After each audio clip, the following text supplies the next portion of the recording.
We live in a world where good enough is often the standard, right? Where we're just so used to compromise, to things having little flaws. But what if we took a moment to think about something absolutely perfect? Something so pure that you couldn't even imagine a single thing wrong with it. So what is that perfection we're all kind of looking for? That feeling of absolute purity that seems, well, a million miles away from our messy, everyday lives. I'm here to tell you it's not just some philosophical idea. It's a real, living reality. Today, we're going to get to know one of the divine names. In Arabic, it's Al-Quddus. Al-Quddus. It means the most pure, the most holy. This isn't some ancient title collecting dust. No, this is an active, living attribute of the Creator. It's at work in the world and in your life at this very moment. The Arabic language is so precise. The root of Al-Quddus points to a kind of purity that's absolute.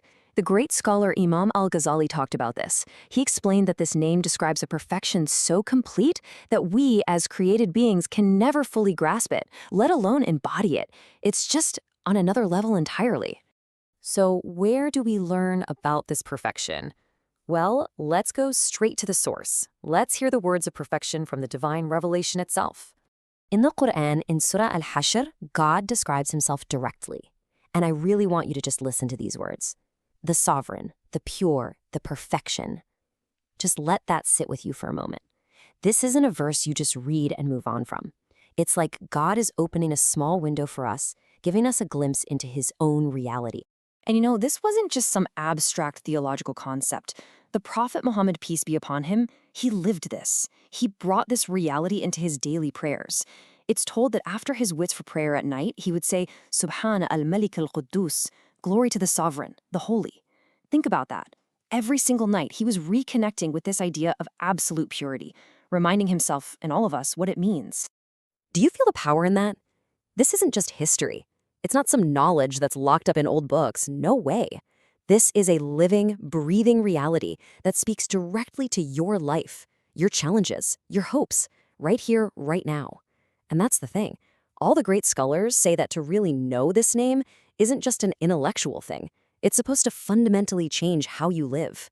Okay, so what does this all mean for us? In the middle of our messy, complicated, real lives, how do we take a divine attribute like this and actually turn it into something we do every day?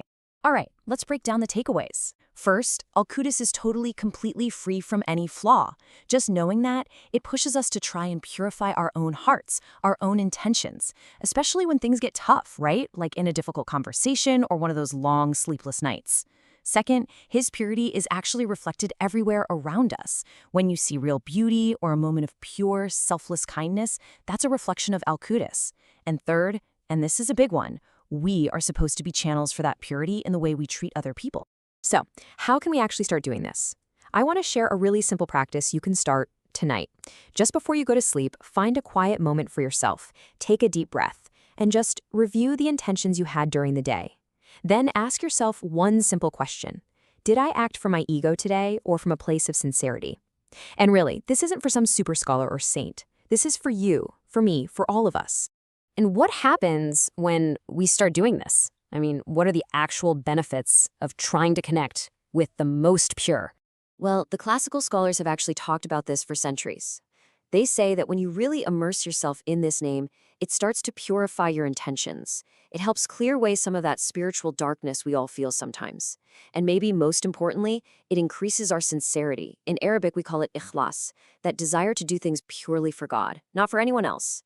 And hey, if you want a little routine to try, here's one. Tomorrow morning, after your Fajr prayer, in that quiet dawn moment, just whisper, Ya Al-Quddus, O most pure, with a heart that's open and just see what you feel.